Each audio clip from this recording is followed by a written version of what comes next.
चला तर मंडळी, स्वागत आहे तुमचे माझ्या चॅनलमध्ये. तर काय करायचं, गॅस पेटून घ्यायचा, 2 कांदे घ्यायचे, कांदे आहे ना असे फोडून घ्यायचे कांद्यांना आणि कांदे भाजण्यासाठी ठेवून द्यायचे गॅसवरती. आता आपले कांदे भाजतात ते तोपर्यंत बाकीचा मसाला काढून घ्यायचा. तर खोबरं घेतलेलं आहे, खोबऱ्याचे असे काप करून घ्यायचे. त्यानंतर धने घेतलेले आहेत अख्खे, हिरव्या मिरच्या घेतलेल्या आहेत आवश्यकतेनुसार. खड्या मसाल्यांमध्ये मिरे, लवंग, दालचिनीचा तुकडा, शहाजिरे, थोडीशी खसखस आणि एक तेजपान घेतलेला आहे.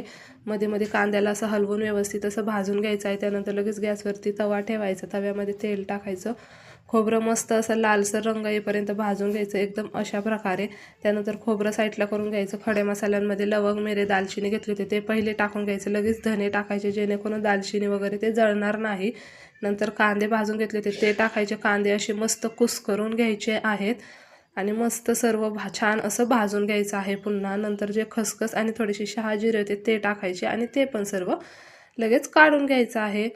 त्यानंतर हिरव्या मिरच्या पण भाजून घ्यायच्या छान अशा. नंतर मग मसाला आपला हा थंड होतोय तोपर्यंत आपण दुसरा मसाला काढून घेऊयात. इथे थोड्याशा हिरव्या मिरच्या घेतलेल्या आहेत, 2 ते 3 लसणाच्या पाकळ्या, त्यानंतर थोडेसे जिरे, हे सर्व मिक्सरला बारीक वाटून घ्यायचं. बेसन पीठ घेतलं, बेसन पिठामध्ये हळद टाकून घ्यायची, हिरवी मिरची टाकून घ्यायची जी आपण वाटून घेतली होती आत्ता ती, मीठ टाकून घ्यायचं चवीपुरतं आणि बारीक चिरलेली भरपूर अशी कोथिंबीर टाकून छान असं बेसन पिठाचं आहे ना असं मळून घ्यायचं बरं का. नंतर त्याला तेल लावायचं, ते खूप चिकट असतं त्यामुळं, आणि असं साईडला ठेवून द्यायचं. नंतर आता जो काळा मसाला होता तो वाटून घ्यायचा. त्यासाठी मसाला मिक्सरच्या जारमध्ये टाकून घ्यायचा, मीठ टाकायचं, थोडीशी हळद टाकायची आणि पाणी टाकून मसाला मस्त असा बारीक वाटून घ्यायचा. कोथिंबीर पण टाकायची बरं का मंडळी वाटण्यासाठी.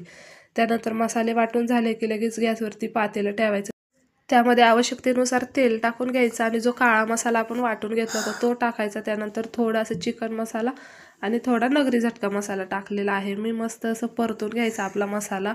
नंतर त्यामध्ये आवश्यकतेनुसार पाणी टाकून घ्यायचं.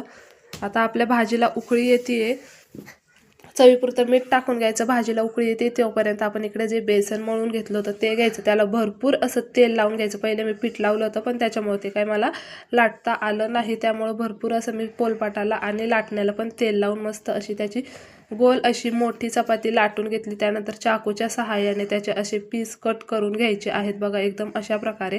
तोपर्यंत आपल्या भाजीला पण उकळी येते, त्याच्यामध्ये एक एक एक एक असा ज्या डुबुक वड्या आपण बनवल्या होत्या त्या सोडून घ्यायच्या आहेत. तुमच्याकडे या रेसिपीला काय म्हणतात मला कमेंट करून नक्की सांगा. मस्त 10 मिनिटासाठी छान असं शिजवून घ्यायचं आणि एकदम झटपट अशी आपली काळ्या मसाल्यातील डुबुक वड्यांची भाजी रेडी झालेली आहे. एकदम चिकन मटनला तोड देईल अशी भाजी झाली होती. एकदम खायला म्हणजे खूपच टेस्टी झाली होती, सर्वांना खूप आवडली. याच्यासोबत मी जी भाकरी बनवलेली आहे त्याचा पण मी व्हिडिओ बनवला होता, तो पण